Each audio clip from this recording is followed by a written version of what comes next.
On this episode of You Asked, a new segment pitting me against ChatGPT. What should you prioritize when upgrading your AV system? What happens if you send a Dolby Pro Logic signal to a modern receiver or soundbar? How do you banish gremlins in your AV system? And another Amazon Prime Day is coming up. What's at the top of my list to buy, and how can you save money on things that matter?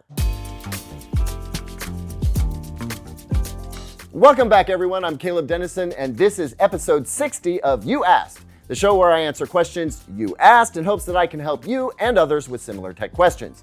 If you've got a question for me, please email it to youasked@digitaltrends.com, and we'll see if your question gets picked to be answered on the show. Let's start with a question from Dipam Patel, who writes in from the UK wanting some guidance on what to upgrade first in their AV system. Dipam writes here that they have an 83-inch G4 with bias lighting, a Denon X3400H receiver, and a bunch of Dolby speakers, Oberon 7s, Center Vocal, Alteco C1 Atmos speakers, and E12F subwoofer. I mean, Dipam kind of seems like you're bragging here. Anyway, Dipam recently went to a local hi-fi show and heard systems costing upwards of £500,000, and now they want to upgrade their system, wondering what to upgrade first: amp, speakers, and if so, which ones and in which order. So first off, Dipam, I'm sorry if I'm mispronouncing your name. But second, I feel like I know where you're at right now. You heard those incredible, expensive systems, and it's made you realize that you want to get closer to that kind of sound now that you've experienced it firsthand, but without going broke in the process. Now, I will tell you what component I'd upgrade first, but actually my advice is that you not start with replacing any of your gear just yet. I've not heard the Dolby speakers that you have, but by reputation, I know Dolby makes good stuff. That Denon receiver is about 7 years old now, but it was at the upper end of their mid-range receiver lineup and is no slouch of an amp. But the first thing I would do is tweak what you've got to get the most out of it. And that means the first thing I'd upgrade, if you can, is your room. The acoustic nature of your room and how you have all this stuff set up has a much bigger impact on the sound and experience you get than any of the gear that you presently have. You have quality gear, and sure, it has its own limitations here and there, but I suspect that your room and maybe some of your receiver settings and speaker placements are preventing you from hearing the full potential of your gear. Now, I understand that most folks don't have dedicated media rooms where they can put speakers wherever they want and throw anything they want up on the wall. There may well be others in the home that have something to say about that. So I do understand if this isn't possible for you, but the first thing I would do is look at your speaker placement. Do you have those towers less than 6 inches from the back wall? Pull them out. Is your subwoofer wedged in a corner? There's almost certainly a better place for it. Is everything in your receiver set up for the best sound? I bet adjusting some crossover points and speaker levels could do wonders. Also, did you run the Odyssey XT auto setup on that receiver? If so, try just turning it off. Defeat it, and then do a manual setup using a dB meter to set channel levels and your knowledge of your speaker's roll-off points for the crossover levels. Just ditching that auto EQ can make a world of difference for the better in a lot of situations. Also, that auto EQ can't fix first reflection. So if you have bare walls to your left and right of the towers, just putting something there to absorb the sound where it bounces off the wall will make a really big difference as well. And if you're not able to do this stuff yourself, you don't have time to research, learn, and do the work, consider hiring someone who can. Now, again, I understand that you may be limited in what you can change in this room, but optimize what you can first, because I am here to tell you that pouring more money into new components is not gonna be the magic bullet. What's holding your current system back will also hold back your new system. If you can never drive your car faster than 35 miles per hour on a straight road, then upgrading from a Ford Fiesta to a Lexus may get you from point A to point B in more style, but you're not likely to experience much of the performance boost that's available. You see what I mean? But if you do want to get new gear, I'd start by upgrading your receiver to something with more power, or more to the point, more headroom. You can unlock a lot more performance from your speakers with a new amp. I don't think new speakers are going to unlock anything from the Denon that you aren't already getting. Vinny writes, Hi Caleb, it's Vinny from Melbourne, Australia. I just love sitting down and watching old movies on Laserdisc, and I recently purchased a Samsung Q990C. I was just wondering, what is the best audio setting on the Q990C to receive the old Dolby Pro Logic format? Because these movies are in the Dolby Pro Logic format. Can all new soundbars still decode Pro Logic? Okay, first off, Vinny, I love this. No, the resolution on Laserdisc isn't great, but I still love it. I have a collection of Laserdiscs myself from back when that was the format.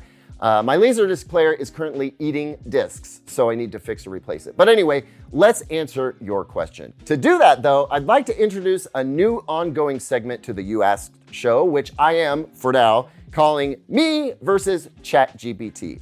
This is where we ask ChatGPT a viewer question and compare that to the answer that I'd provide, and I'll let you all decide who did it better. So I plugged Vinny's question into ChatGPT verbatim, and this is what it came back with. I'm gonna read fast because it's long.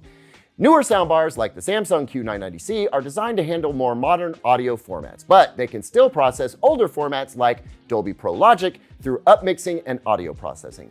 Dolby Pro Logic is an older analog surround sound format, and while most new soundbars don't explicitly advertise support for it, they can often decode the stereo signal and use their own technology to simulate surround sound.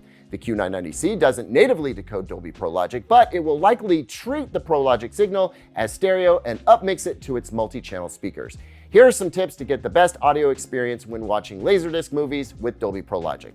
And we'll let you guys read the rest because it goes on for quite a bit. I don't have a ton to add to that other than some context. ChatGPT did pretty well on this one, but I don't think I'm out of a job yet. I would add this. So Dolby Pro Logic is a decoding technology that takes a soundtrack encoded with Dolby Surround and extracts 4 channels of surround sound from it: front, left, and right, center, and surround. And in Dolby Pro Logic, you get mono surround, meaning both surround speakers play the same sounds. They're not in stereo.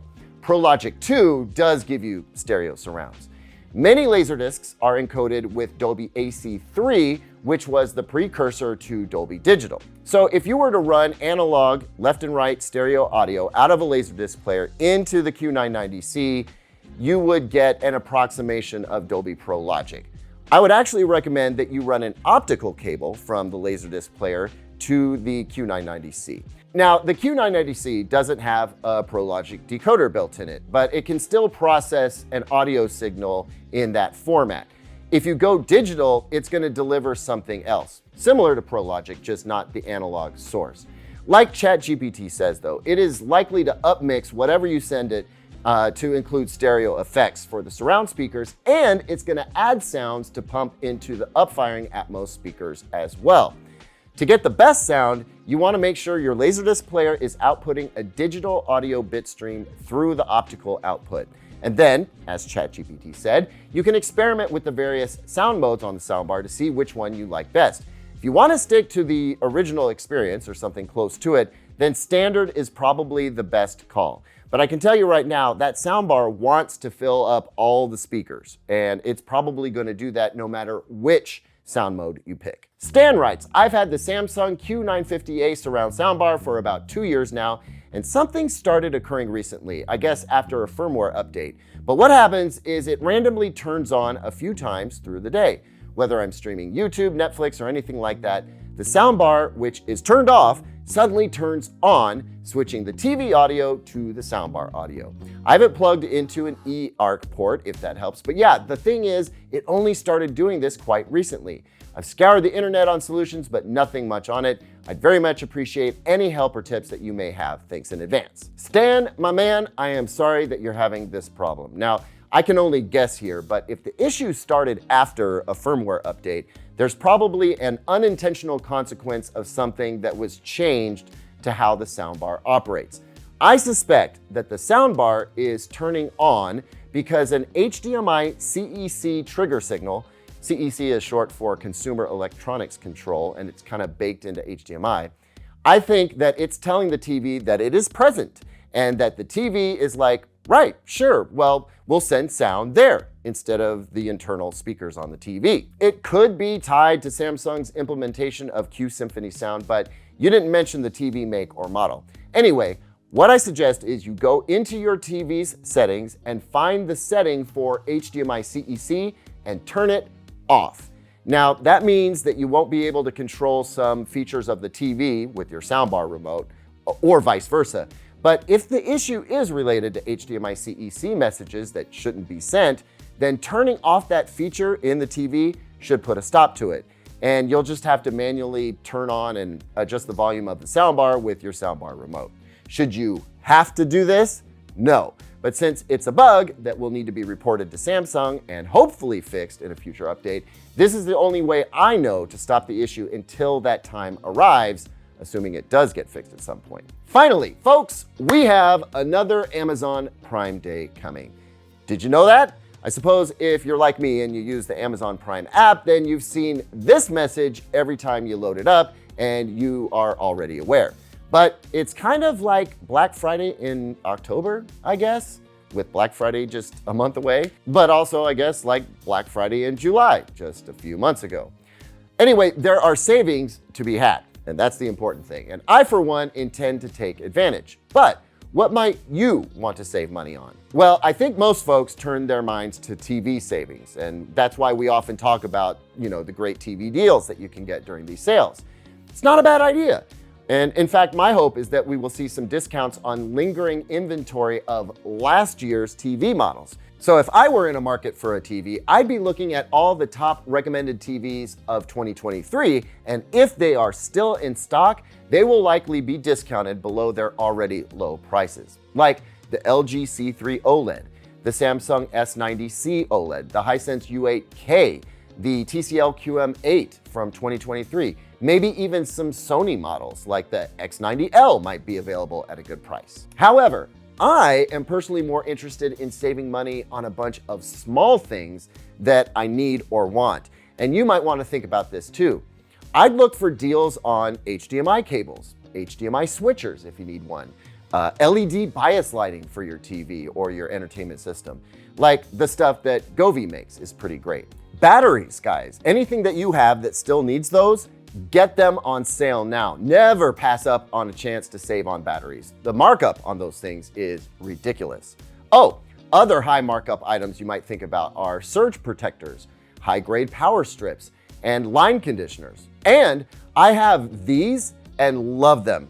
You secure these into your power outlets. They have some line conditioning and surge suppression built in, and they provide 4 or 5 standard outlets along with USB-C and USB-A ports, meaning you can ditch some of your power bricks if you want. I use these here in the studio and I love them. Totally underrated. That might be my hottest shopping tip of the year, actually. Anyway, here's what I'm gonna do. I'm gonna hand select some products that I use and like, and provide links to those down below in the description. We make a tiny commission on those if you click them, and those can just take you straight to the products. You can then click them now and put them in your shopping cart and see what kind of discount they get on October 8th and 9th. Hope that helps you out a little bit. Oh, one more thing. This may be Amazon's holiday, but everybody else is coming to the party too. So check Best Buy and other retailers for deals that they may be running in competition with Amazon. Thanks so much for watching, everyone. Click that thumbs up button if you like the video. Subscribe if you want to see more content like this, or, just more of me. I'll see you on the next one. And until then, here's 2 other videos I think you might like.